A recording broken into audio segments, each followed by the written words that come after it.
मधुबन के बाबा, मधुबन के बाबा मुरली वाले, आपका क्या कहना, आपका क्या कहना। ओम शांति। आज 23 नवंबर 2021 के साकार मधुर महावाक्य हैं। आज मीठे मीठे बाप दादा बोले, मीठे बच्चे, इस ड्रामा में तुम हीरो हीरोइन पार्टधारी हो। सारे कल्प में तुम्हारे जैसा हीरो पार्ट और किसी का भी नहीं। बाबा ने कहा, मीठे बच्चे, इस ड्रामा में तुम हीरो हीरोइन पार्टधारी हो। सारे कल्प में तुम्हारे जैसा हीरो पार्ट और किसी का भी नहीं। आज बाबा ने हमसे प्रश्न पूछा है कि मनुष्य से देवता बनने का इम्तिहान कौन पास कर सकता है। और उत्तर में बाबा हमें बता रहे हैं कि जो फॉलो फादर कर बाप समान पवित्र बनते, वही यह इम्तिहान पास कर सकते हैं। 21 जन्मों का बेहद का वर्षा मिलता है तो जरूर थोड़ी मेहनत करनी पड़ेगी। बाबा कहते, अभी मेहनत नहीं की तो कल्प कल्पांतर नहीं करेंगे, फिर ऊंच पद कैसे पाएंगे। पवित्र बनेंगे तो अच्छा पद पाएंगे, नहीं तो सजाएं खानी पड़ेगी। ओम शांति। मीठे मीठे रूहानी बच्चों से बाबा सम्मुख बात कर रहे हैं। बच्चे समझते होंगे कि हमारे साथ बेहद का बाप बात कर रहे हैं, जो सबसे अति मीठा है। बाप भी मीठा होता है, टीचर भी मीठा होता है, क्योंकि दोनों से वर्षा मिलता है। गुरु से भक्ति का वर्षा मिलता है। बाबा कहते, यहाँ तो एक से ही तीनों मिलते हैं। खुशी भी होती है। तुम उनके सम्मुख बैठे हो। तुम जानते हो, बेहद का बाप, जिसको पतित पावन कहा जाता है, वही मनुष्य सृष्टि का बीज रूप है। वह बीज जड़ होता है और यह है चैतन्य। इनको सत्य चित आनंद स्वरूप कहा जाता है। फिर उनकी महिमा भी है। वह ज्ञान का सागर है, परंतु उससे नॉलेज क्या मिलती है ये किसी को पता नहीं। बाबा कहते, तुम जानते हो। जिन्हों को बाप नॉलेज दे रहे हैं, वही भक्ति मार्ग में इनके मंदिर शास्त्र आदि बनाते हैं। बाबा ने कहा कि यह भी तुम जानते हो कि बरोबर हम 5000 वर्ष के बाद यह कल्प का संगम आता है। इसको कहा जाता है रूहानी अविनाशी पुरुषोत्तम संगम युग। यूं तो उत्तम पुरुष बहुत ही होते हैं, परंतु वह एक जन्म में उत्तम पुरुष बनते हैं, फिर मध्यम कनिष्ठ हो पड़ते हैं। बाबा कहते, ये लक्ष्मी नारायण देखो कितने उत्तम पुरुष हैं। यह है पुरुषोत्तम और पुरुषोत्तमयनी। ऐसा उत्तम दोनों को किसने बनाया। बाबा कहते, गाया जाता है कि ऊंच ते ऊंच भगवान है, वह ऊपर रहते हैं, और मनुष्य सृष्टि में ऊंचे ते ऊंच यह विश्व महाराजा महारानी है। ऊंचे ते ऊंच भारत में राज्य करते थे। अब यह राज्य उन्होंने कैसे पाया ये किसी को पता नहीं। ऐसा बाप जो इतना ऊंच बनाते हैं, वे कितना मीठा लगना चाहिए। उनकी मत पर चलना चाहिए। ऐसा ऊंचा विश्व का मालिक बनाने वाला बाप पढ़ाते कैसे साधारण रीति से हैं। यह भी तुम जानते हो कि बेहद का बाप भारत में आता है। शिव जयंती भी मनाते हैं। भारत को आकर स्वर्ग बनाते हैं। बाबा कहते, अब स्मृति आई है कि हम स्वर्गवासी 84 जन्म भोग नरकवासी बने हैं। फिर बाबा आया हुआ है स्वर्गवासी बनाने। अब बाप कहते हैं कि मुझे याद करो तो तुम्हारी आत्मा तमो प्रधान से सतो प्रधान बनेगी।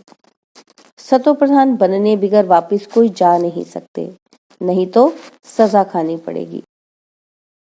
बाबा कहते, सजा भी आत्मा को मिलती है ना। गर्भ जेल में शरीर धारण किए फिर सजा देते हैं।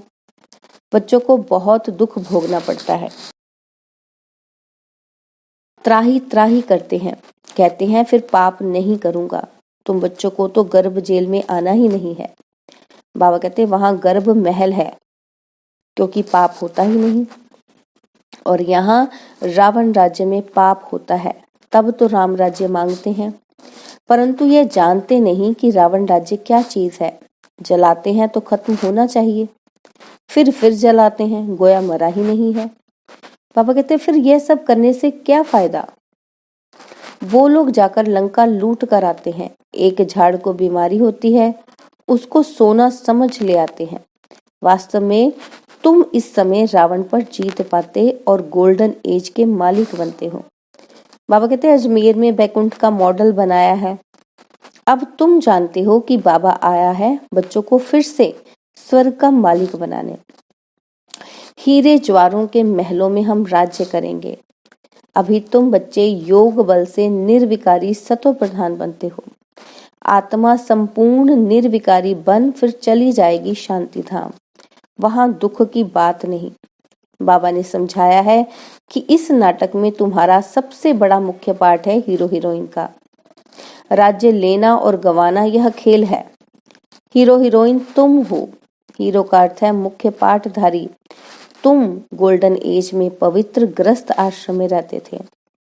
आयरन एज में अपवित्र ग्रस्त व्यवहार है। बाबा अब गोल्डन एज में ले जाएगा। यहाँ लक्ष्मी नारायण सूर्यवंशियों का राज्य होगा। वह पुनर्जन्म ले चंद्रवंशी में आएंगे। वृद्धि होती रहेगी। बाबा कहते हैं अब कितने करोड़ हो गए हैं। अब कहते हैं बर्थ कम हो। जिनको एक दो बच्चा होगा वह थोड़े बंद करेंगे। बाबा ने कहा कि अब तुम तो इत्तला कर सकते हो कि पॉपुलेशन कम कराना यह तो बाप के ऊपर है। बाप जानते हैं जास्ती मनुष्य होंगे तो मरेंगे।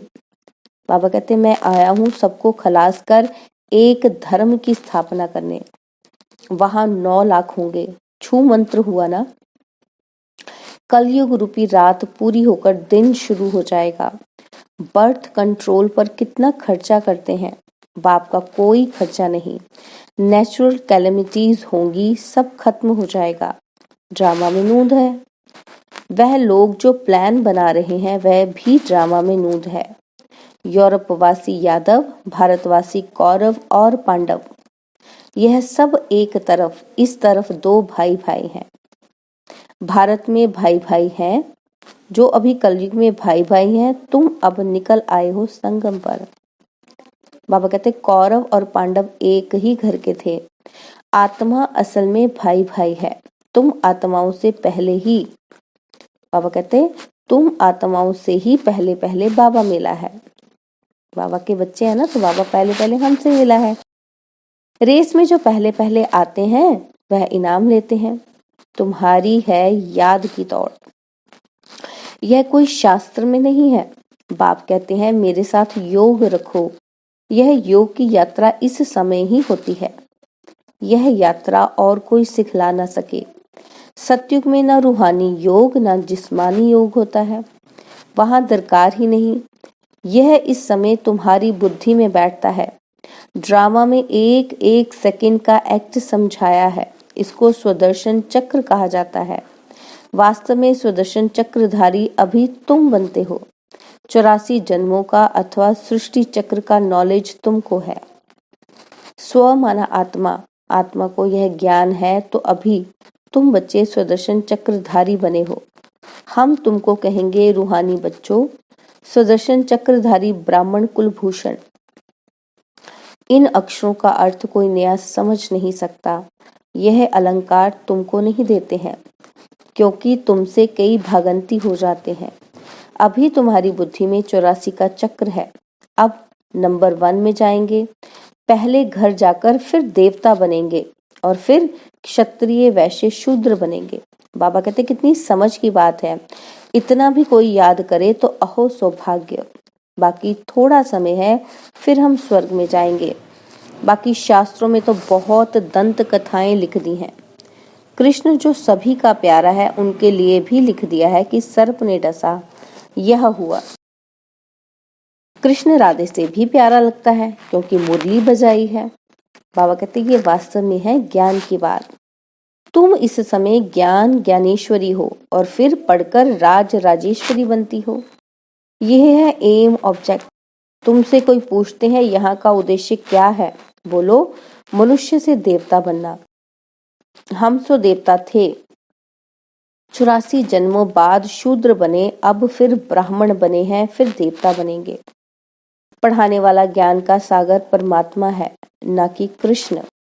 यह राजयोग कोई भी सिखला ना सके। तुम कहते हो बाबा हम कल्प कल्प आपसे आकर राज्य भाग्य लेते हैं। बाबा कहते यह भी तुम जानते हो इस महाभारी लड़ाई से ही स्वर्ग के गेट खुलने वाले हैं। बाबा आकर राजयोग सिखलाते हैं तो जरूर स्वर्ग चाहिए, नरक खत्म होना चाहिए। यह महाभारी लड़ाई शास्त्रों में है। ब्रह्मा बाबा को खांसी आई तो बाबा पूछ रहे ये किसको आती है, शिव बाबा को या ब्रह्मा को? फिर बाबा ने कहा कि ब्रह्मा को। यह कर्म भोग है, अंत तक होता रहेगा। जब तक संपूर्ण बन जाए फिर यह शरीर भी नहीं रहेगा, तब तक कुछ ना कुछ होता रहेगा। इसको कर्म भोग कहा जाता है। बाबा कहते सत्युग में कर्म भोग होता ही नहीं, कोई बीमारी आदि होती नहीं। हम एवर हेल्दी एवर वेल्दी बनते हैं, सदैव हर्षित रहते हैं, क्योंकि बेहद के बाप से वर्षा मिलता है।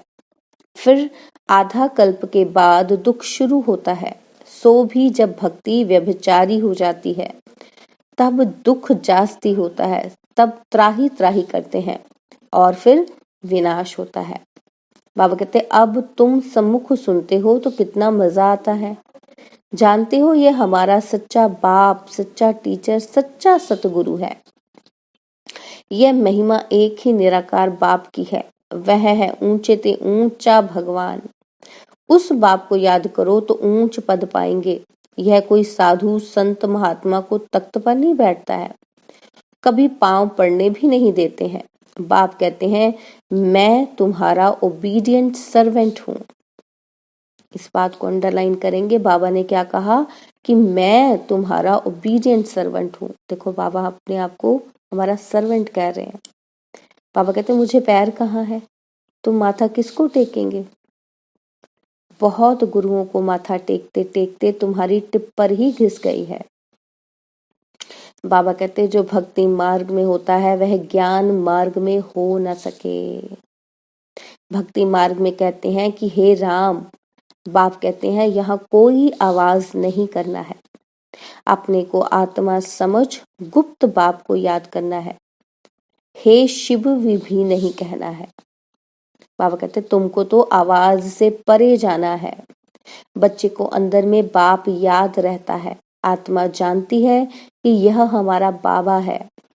तुमको अंदर गुप्त याद करना है, इसको अजपा याद कहा जाता है, जाप नहीं करना है। बाबा कहते माला अंदर फेरो या बाहर फेरो, बात एक ही है। अंदर फेरना कोई गुप्त नहीं, गुप्त बात है अपने को आत्मा समझ बाप को याद करना। इसको अंडरलाइन करेंगे। बाबा कहते गुप्त बात क्या है? अपने को आत्मा समझ बाप को याद करना। वह शिव बाबा, यह प्रजापिता ब्रह्मा तुमको डबल इंजन मिलती है श्रृंगारने के लिए। इनकी आत्मा भी श्रृंगार रही है। फिर सब चलेंगे पियर घर, वहां से फिर ससुर घर विष्णुपुरी में आएंगे। यह है डबल पियर घर अलौकिक, और वो लौकिक वह पारलौकिक। इस अलौकिक बाप को कोई नहीं जानते, तब कहते हैं इस दादा को क्यों बिठाया है। यह किसी को पता नहीं है कि इस तन से परमात्मा पढ़ाते हैं। यह बहुत जन्मों के अंत में पूज्य से पुजारी बने हैं, राजा से रंक बने हैं। बाबा समझाते हैं कि इस तन में मैं प्रवेश करता हूँ, फिर भी किसी की बुद्धि में बैठता नहीं। बाबा कहते हैं मंदिरों में बैल रख दिया है। अब शंकर तो है सूक्ष्म वतनवासी, सूक्ष्म वतन में बैल आदि तो होते ही नहीं। बैल अर्थात मेल, भागीरथ को मेल दिखाते हैं। मनुष्य तो बिल्कुल बेसमझ बन पड़े हैं। बाप कहते हैं रावण ने बेसमझ बनाया है। खुद कहते हैं राम राज्य चाहिए। अब राम राज्य तो सतयुग में होता है। बाबा कहते कलयुग में रावण राज्य। राम और रावण भारत में होता है। शिव जयंती भी भारत में मनाते हैं, रावण जयंती नहीं मनाते क्योंकि दुश्मन है। बाबा कहते जयंती उसकी मनाई जाती है जो सुख देता है। अब शिव बाबा आकर ज्ञान सुनाते हैं और रावण पर जीत पहनाते हैं। अब तुम जानते हो रावण क्या चीज है, कब आते हैं, एक्यूरेट हिसाब बताया जाता है। यह बातें अच्छी रीति धारण करो, भूलो मत। ज्ञान सागर के पास बादल बनकर आए हो। बाबा कहते भरकर वर्षा बरसानी है, धारणा बड़ी अच्छी चाहिए। यहाँ तुम सम्मुख बैठे हो, भासना आती है कि हम बेहद बाप के सम्मुख घर में बैठे हैं। ब्राह्मण कुल भूषण भी हैं, मम्मा बाबा भी हैं। बाबा हमको टीचर के रूप में पढ़ा रहे हैं, सतगुरु के रूप में साथ ले जाएंगे। वो गुरु लोग ले नहीं जाते, गुरु का काम है फॉलोअर्स को साथ ले जाना। बाबा कहते वास्तव में वह फॉलोअर्स भी नहीं है, वह सन्यासी और वह गृहस्थी तो फॉलोअर्स कैसे ठहरे। बाबा कहते तुम शिव बाबा को भी फॉलो करते हो और ब्रह्मा बाबा को भी फॉलो करते हो। यह कैसे बनते हैं, तुम भी बनते हो। बाबा कहते जैसे ये ब्रह्मा बनता है तुम भी बनते हो। हम आत्मा पवित्र बन बाबा के पास चली जाएंगी। बाबा कहते हैं मामेकम याद करो, सच्चे सच्चे फॉलोअर्स तुम हो। बाप कहते हैं कि मैं आया हूँ तुमको ले जाने के लिए। अब ज्ञान चिता पर बैठो तो ले जाऊंगा। ज्ञान सुनोगे तो बाबा कहते आप चलोगे ना, लायक बनोगे। सतयुग में लक्ष्मी नारायण का राज्य था। उस समय और सब धर्म शांति धाम में थे। यह बातें बड़ी सहज हैं।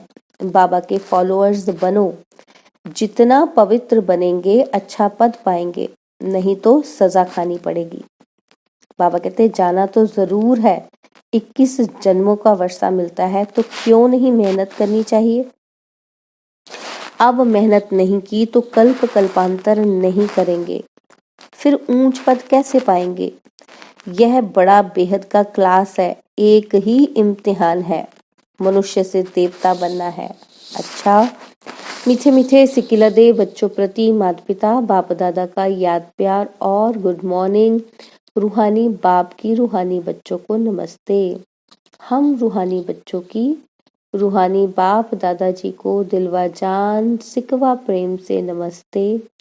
ओम शांति। प्यारे बाबा, मीठे बाबा, मेरे बाबा, शुक्रिया बाबा, शुक्रिया बाबा, शुक्रिया बाबा। धारणा के लिए मुख्य सार है, पहला पॉइंट है एक बाप का सच्चा सच्चा फॉलोअर बन पूरा पूरा पवित्र बनना है। 21 जन्मों का वर्षा लेने का पुरुषार्थ करना है। और दूसरा पॉइंट है मुख से हे शिव बाबा भी नहीं कहना है, आवाज से परे जाना है। अपने को आत्मा समझ अंदर में बाप को याद करना है। और बाबा ने आज हमें वरदान दिया है स्थूल व सूक्ष्म में हर फरमान को पालन करने वाले संपूर्ण फरमान बरदार भव। स्थूल व सूक्ष्म में हर फरमान को पालन करने वाले संपूर्ण फरमान बरदार भव। स्थूल फरमान पालन करने की शक्ति उन्हीं बच्चों में आ सकती है जो सूक्ष्म फरमान पालन करते हैं। सूक्ष्म और मुख्य फरमान है निरंतर याद में रहो और मन वचन कर्म से पवित्र बनो। संकल्प में भी अपवित्रता व अशुद्धता ना हो। यदि संकल्प भी पुराने अशुद्ध संस्कार टच करते हैं तो संपूर्ण वैष्णव व संपूर्ण पवित्र नहीं कहेंगे। इसलिए कोई एक संकल्प भी फरमान के सिवाय ना चले तब कहेंगे संपूर्ण फरमान बरदार। स्लोगन है बाप को जानकर दिल से बाबा कहना, यह सबसे बड़ी विशेषता है। बाप को जानकर दिल से बाबा कहना यह सबसे बड़ी विशेषता है। ओम शांति। और अब यह एक बहुत अच्छी वीडियो भी जरूर देखें।